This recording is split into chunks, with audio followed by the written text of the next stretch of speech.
जय राम जी की। श्री वाल्मीकि रामायण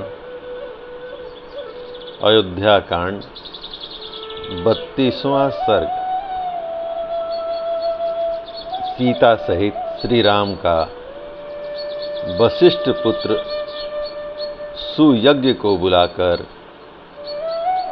उनके तथा उनकी पत्नी के लिए बहुमूल्य आभूषण, रत्न और धन आदि का दान तथा लक्ष्मण सहित श्री राम द्वारा ब्राह्मणों, ब्रह्मचारियों, सेवकों, त्रिजट ब्राह्मण और सुहृद जनों को धन का वितरण। जय राम जी की। तदंतर अपने भाई श्री राम की प्रिय कारक एवं हितकर आज्ञा पाकर लक्ष्मण वहां से चल दिए। उन्होंने शीघ्र ही गुरुपुत्र सुयज्ञ के घर में प्रवेश किया। उस समय विप्रवर सुयज्ञ अग्निशाला में बैठे हुए थे। लक्ष्मण ने उन्हें प्रणाम करके कहा, सखे, दुष्कर कर्म करने वाले श्री रामचंद्र जी के घर पर आओ और उनका कार्य देखो। सुयज्ञ ने मध्याह्न काल की संध्योपासना पूरी करके लक्ष्मण के साथ जाकर श्री राम के रमणीय भवन में प्रवेश किया, जो लक्ष्मी से संपन्न था। होम काल में पूजित अग्नि के समान तेजस्वी वेद वेत्ता सुयज्ञ को आया जान सीता सहित श्री राम ने हाथ जोड़कर उनकी अगवानी की। तत्पश्चात कुकथ कुलभूषण श्री राम ने सोने के बने हुए श्रेष्ठ अंगदों, सुंदर कुंडलों, सुवर्णमय सूत्र में पिरोई हुई मणियों, केयूरों, वलयों तथा अन्य बहुत से रत्नों द्वारा उनका पूजन किया। इसके बाद सीता की प्रेरणा से श्री राम ने सुयज्ञ से कहा, सौम्य, तुम्हारी पत्नी की सखी सीता तुम्हें अपना हार, सुवर्ण सूत्र और करधनी देना चाहती है। इन वस्तुओं को अपनी पत्नी के लिए ले जाओ। वन को प्रस्थान करने वाली तुम्हारी स्त्री की सखी सीता तुम्हें तुम्हारी पत्नी के लिए विचित्र अंगद और सुंदर केयूर भी देना चाहती है। उत्तम बिछौनों से युक्त तथा नाना प्रकार के रत्नों से विभूषित जो पलंग है, उसे भी विदेह नंदनी सीता तुम्हारे ही घर में भेज देना चाहती है। विप्रवर, शत्रुजय नामक जो हाथी है, जिसे मेरे मामा ने मुझे भेंट किया था, उसे 1000 असरफियों के साथ मैं तुम्हें अर्पित करता हूँ।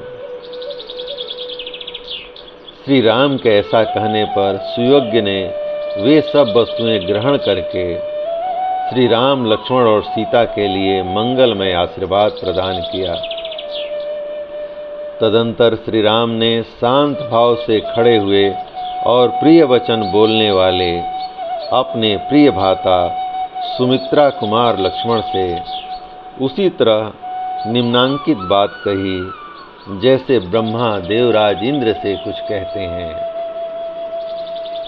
हे सुमित्रा नंदन, अगस्त्य और विश्वामित्र दोनों उत्तम ब्राह्मणों को बुलाकर रत्नों द्वारा उनकी पूजा करो। महाबाहु रघुनंदन, जैसे मेघ जल की वर्षा द्वारा खेती को तृप्त करता है, उसी प्रकार तुम उन्हें सहस्त्रों गौओं, स्वर्ण मुद्राओं, रजत द्रव्यों और बहुमूल्य मणियों द्वारा संतुष्ट करो।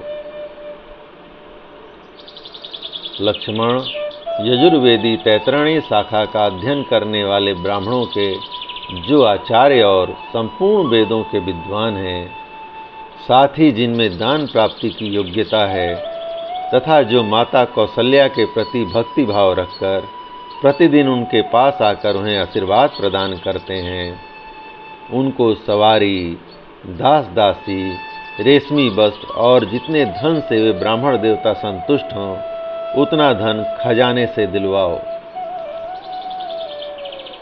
चित्ररथ नामक सूत श्रेष्ठ सचिव भी हैं। वे सुदीर्घ काल से यहीं राजकुल की सेवा में लगे रहते हैं।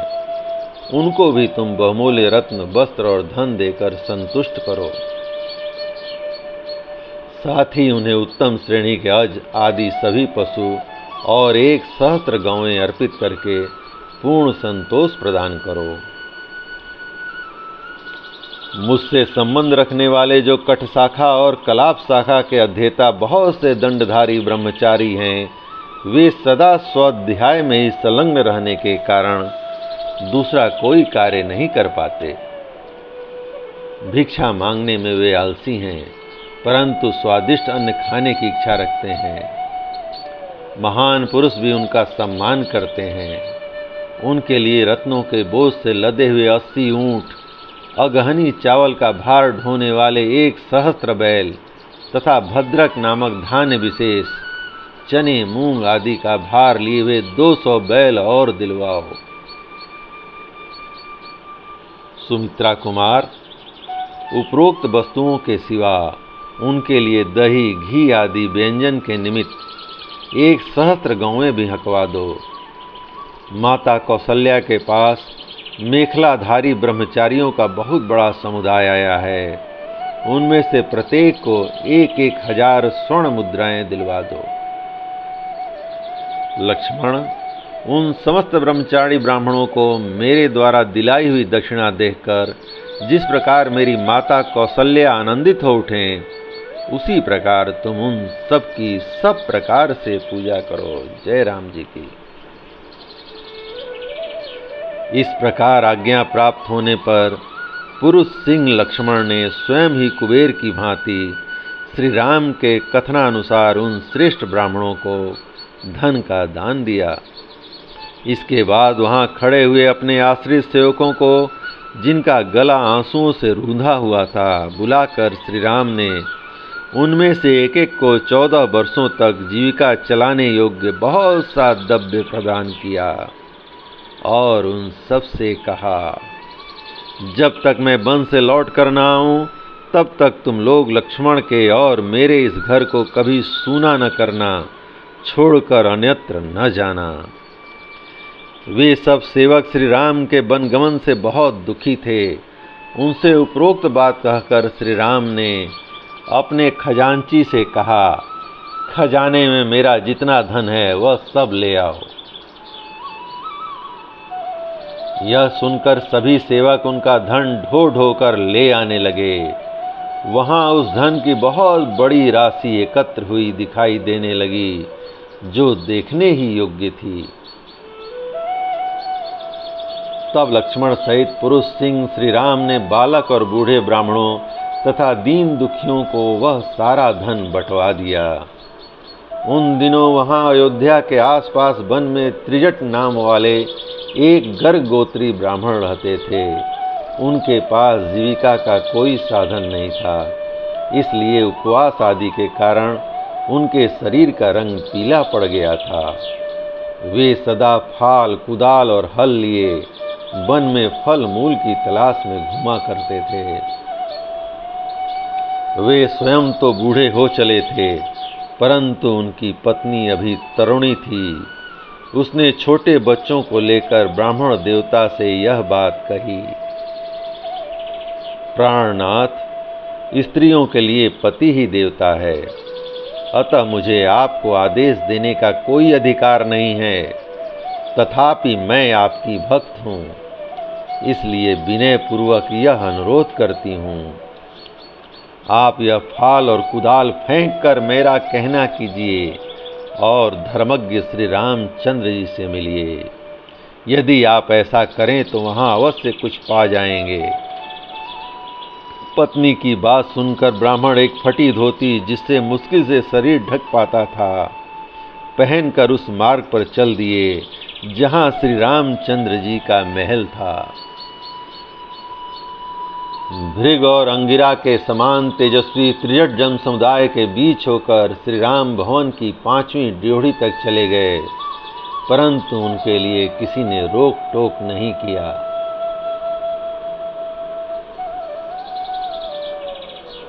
उस समय श्री राम के पास पहुंचकर त्रिजट ने कहा, महाबली राजकुमार, मैं निर्धन हूँ। मेरे बहुत से पुत्र हैं, जीविका नष्ट हो जाने से सदा वन में ही रहता हूँ। आप मुझ पर कृपा दृष्टि कीजिए। तब श्री राम ने विनोद पूर्वक कहा, ब्रह्मन, मेरे पास असंख्य गौएं हैं, इनमें से 1 सहस्त्र का भी मैंने अभी तक किसी को दान नहीं किया है। आप अपना डंडा जितनी दूर फेंक सकेंगे, वहां तक की सारी गौएं आपको मिल जाएंगी। यह सुनकर उन्होंने बड़ी तेजी के साथ धोती के पल्ले को सब ओर से कमर में लपेट लिया और अपनी सारी शक्ति लगाकर डंडे को बड़े वेग से घुमाकर फेंका। ब्राह्मण के हाथ से छूटा हुआ वह डंडा सरयू के उस पार जाकर हजारों गौओं से भरे हुए गोष्ठ में एक सांड के पास गिरा। धर्मात्मा श्री राम ने त्रिजट को छाती से लगा लिया और उस सरयू तट से लेकर उस पार गिरे हुए डंडे के स्थान तक जितनी भी गौएं थीं, उन सबको मंगवाकर त्रिजट के आश्रम में भिजवा दिया। उस समय श्री राम ने गर्गवंशी त्रिजट को सांत्वना देते हुए कहा, ब्रह्मन, मैंने विनोद में यह बात कही थी, आप इसके लिए बुरा न मानिएगा। आपका यह जो दुर्लभ तेज है, इसी को जानने की इच्छा से मैंने आपको यह डंडा फेंकने के लिए प्रेरित किया था। यदि आप और कुछ चाहते हो तो मांगिए। मैं सच कहता हूं कि इसमें आपके लिए कोई संकोच की बात नहीं है। मेरे पास जो धन है वह सब ब्राह्मणों के लिए ही है। आप जैसे ब्राह्मणों को शास्त्रीय विधि के अनुसार दान देने से मेरे द्वारा उपार्जित किया हुआ धन मेरे यश की वृद्धि करने वाला होगा। गौओं के उस महान समूह को पाकर पत्नी सहित महामुनि त्रिजट को बड़ी प्रसन्नता हुई। वे महात्मा श्री राम को यश, बल, प्रीत तथा सुख बढ़ाने वाले आशीर्वाद देने लगे। तदंतर पूर्ण पराक्रमी भगवान श्री राम धर्म बल से उपार्जित किए हुए उस महान धन को लोगों की यथा योग्य सम्मान पूर्वक वचनों से प्रेरित हो बहुत देर तक अपने सुहृदों में बांटते रहे। उस समय वहां कोई भी ब्राह्मण, सुहृद, सेवक, दरिद्र अथवा भिक्षुक ऐसा नहीं था जो श्री राम के यथा योग्य सम्मान, दान तथा आदर सत्कार से तृप्त न हो गया हो।